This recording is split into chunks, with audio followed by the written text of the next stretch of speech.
माबायाव गोसोआव खोमोन दंना एसे एसे उम गोजौ नालाय आबुआ लाय माजों फैया दादासो दं हा दादाजों थांदोलाय बाइकजोंहाय नंगौ नङाथाय नङा जाबाय थाबासो जालायहैदोंमोन नामा ए हो नङालाय गोदाव सोरावनो हा गोदाव सोरावनो थायो नङा हिनजावफोरखौ फोथायजाथारा ए गिलायलाङो आं ओमफ्राय दा मा खालामनांगौ नोंनिबा आंलाय मा मिथिगौ आंलाय मा मिथिगौ मिथिगौ नामा हाब दिनैसो आंजों फन रायलायबायलै नोङो नङाबा एसएमएसल' गेलेलाबायो गावनो हरा गावनो हमा आं एखमबा बेस्थ' थायोना ओंखायनो जोब्बाय ओरै माबाबा ओरै गाज्रि मोनो ना मानसिफ्रा फन रायलायबाय थाबा ओंखायनो जोबथ'वाखैलै दा थिगैनो दंखायोना गोजौ नालाय आबुआ लाय खाथ्रा दं मोजाङै होम खाथ्रा दंखायो मोजाङै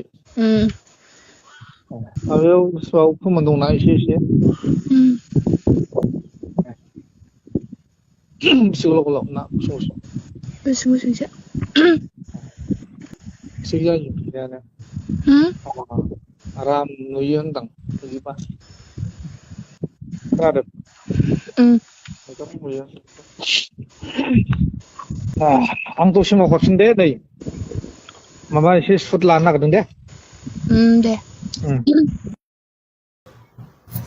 लोगोफोर मानसिया जेसेबां सिखाव मावाबो लोगो सानसे दिना हमजाखायो लोगोफोर बिदिनो लोगोफोर जोंनि बर' सावथुन मुलुगनि फावखुंगुरफोरा माबायदि गाज्रि खामानि मावबोदोंमोन लोगोफोर उन्दै उन्दै सिख्लाफोरखौ लानानै एक्ट्रेस जागोन बायदिसिना पार्ट खालामनांगोन फ्रियावनो माबायावनो इदि होनाय लोगोफोर उन्दै उन्दै सिख्लाफोरखौ माबायदि थगायो लोगोफोर इनिफ्राय सिगां गाज्रि खामानिखौ मावगोन इनिफ्रायसो होगोन होआ इसोरसो मिथिगोन लोगोफोर आरो सिख्लाफोराबो मा बुंनो हागोन लोगोफोर सेनेमायाव नुजागोन ओंखायनो लोगोफोर इसोरबो होनो बायथ' लोगोफोर खुगाखौ मुथुनो हायो लोगोफोर साबधान लोगोफोर साबधान सिख्लाफोर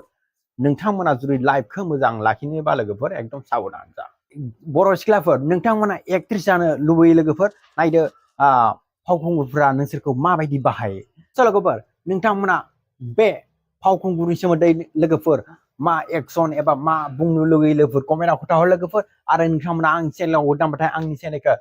साबस्क्राइब खालामना होदो लोगोफोर